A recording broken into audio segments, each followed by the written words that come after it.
So today I wanted to talk about a question that Gina asked last week at the end, right at the end of our time. And Gina, if I can summarize your question, it was basically as a spiritual person, how can we live in the world right now? How can we cope with the world as it is right now? I kind of, for the title, I dramatized it a little bit, calling it "How to Love a World That's Full of Hate." So is that kind of a fair summary of your question? It's basically, I mean, how to deal with this crazy world that we're facing right now. And so I've been thinking about that a lot. And the answer is so it's gonna start off sounding kind of like a cop out, but bear with me. So, I mean, basically, how to deal with the world.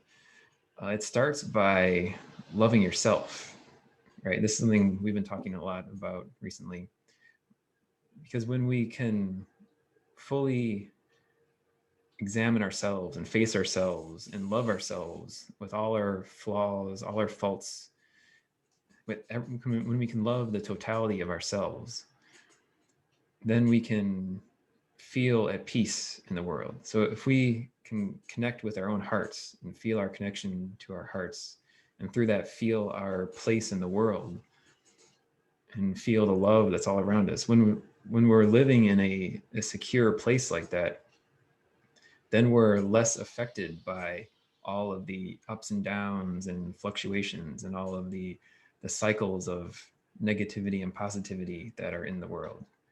Because as we've talked about, the world is always cycling through negative and positive. There's always happiness and sadness, joy and misery, pain and pleasure. And the world always has these ups and downs. There's always waves and cycles of positive and negative in the world. But when we're secure in ourselves, when we feel our own connection to the universe through our hearts, when we feel love all around us, then we can look out at the world and not be sucked in by all the fluctuations out there. If we can feel secure in ourselves and feel safe and loved in our own hearts, then it's easier to face the world and face all of the strife and all the pain and all the misery that's out there in the world. And because if we base our happiness on how external things out in the world, anything external, if we make our happiness dependent on the world being happy, or if we make our happiness dependent on another person or another situation or a house or anything, whenever we make our happiness dependent on any external circumstance or object, then we're just setting ourselves up for eventual pain, because all things in the world eventually change. And that's the nature of the physical world. It's impermanent. It's always changing.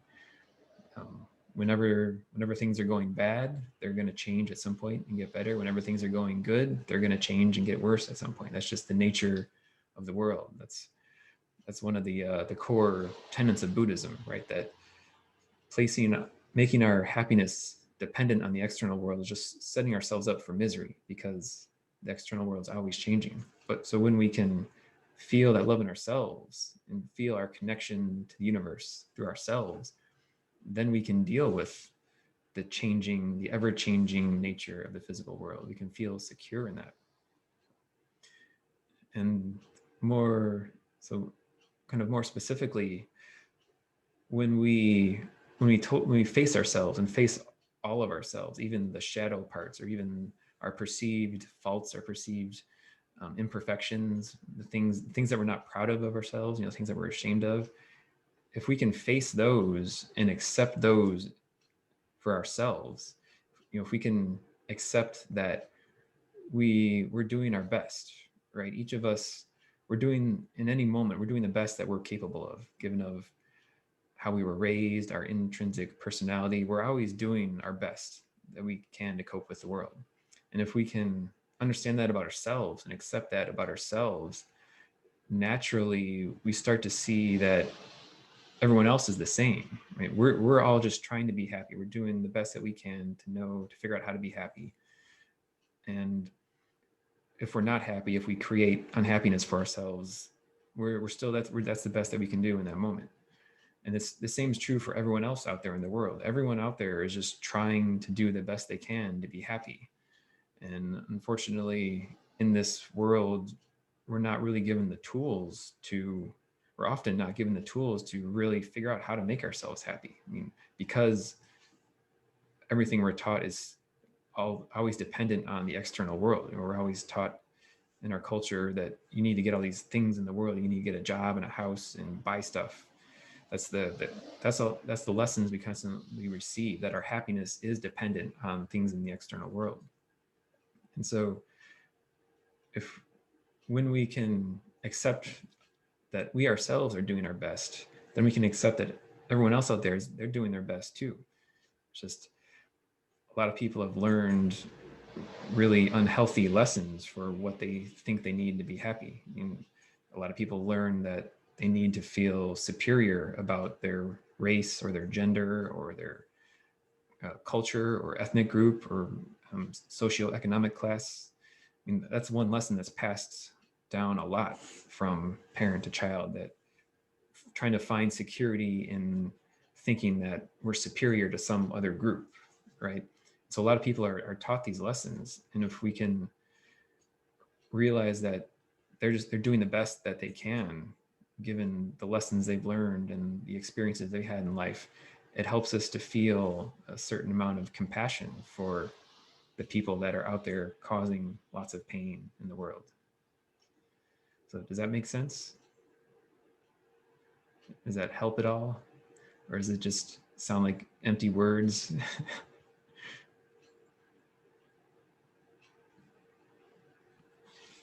I think it makes really good sense, and I feel like that's easy to, or I shouldn't say easy, but you can understand it, but then to actually live it in the moment, when, especially when there's injustice, or you see things happening, or you interact with people in such a way in those moments, it almost feels like it's not enough to just be happy with yourself and treat your friends and neighbors well. And um, I don't know, it feels like you need to be doing more somehow. Yeah, and that's a great point. So this whole concept of accepting ourselves and accepting the world that is, that that doesn't mean we shouldn't try to influence our lives or influence the world. I mean, absolutely, we should try to influence the course of our lives and influence the world. I mean, absolutely, we should try to make the world a better place. But when we try to do that, when we try to make ourselves better or make the world better, if we do that from a place of love and a place of security in our own hearts, then if our desired outcome doesn't happen, we can still accept whatever does happen, realizing that's the best possible outcome in this moment. So I mean, absolutely, there's a lot of injustice in the world that we should address, and that's something I'm figuring about. And when we're talking here at the Abbey, is how we can get more involved in social justice movements and promoting equality and justice for all of the underrepresented groups out there that are getting marginalized and screwed over by the current system. So definitely, we can try to change the world, but also keep in mind that if we can't change it enough, if we can't bring about world peace, that it's still okay. That's still the best that we're capable of doing in this moment. But when we try to create change in the world from a place of anger or guilt, it often winds up just kind of making things worse, right? If you're all fired up and angry and trying to make a change, we wind up just spreading more of that anger, even if our intentions are good. If we're motivated by anger, it often then we're acting for ourselves instead of trying to really act to make the world better. Does that make sense? If we're acting because we feel bad and we're trying to do something to make ourselves feel better, then we're not really the goal. The focus isn't really on helping the situation. We're focusing on making ourselves feel better. And whenever that's the underlying motivation, that often leads to unintended consequences or unforeseen things happening